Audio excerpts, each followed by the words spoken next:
Le plus dur, je pense que c'est de voir que les personnes sans abri sont un peu les oubliées du système et que finalement on n'a pas eu de mesures très concrètes dès le début. Sarah, est-ce que tu peux nous dire un peu plus sur Infirmiers de rue? Donc Infirmiers de rue, c'est une ASBL qui vise la réinsertion sociale des personnes sans abri via l'hygiène et via le logement durable. Est-ce que tu as remarqué qu'il y avait des difficultés particulières liées au Covid et qu'est-ce qui a changé pour toi sur le terrain depuis l'épidémie?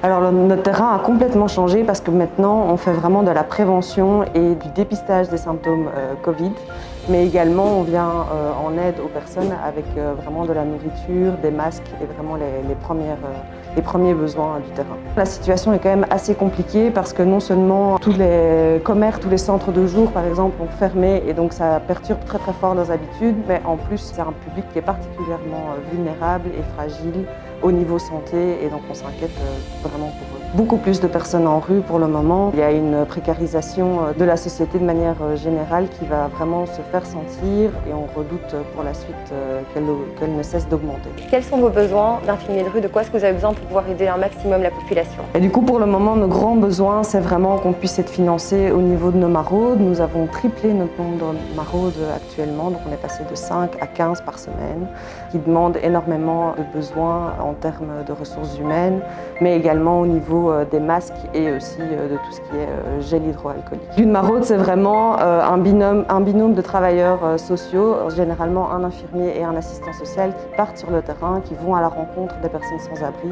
et qui voient un petit peu quels sont leurs besoins et également donc, qui font du dépistage de symptômes Covid pour le moment.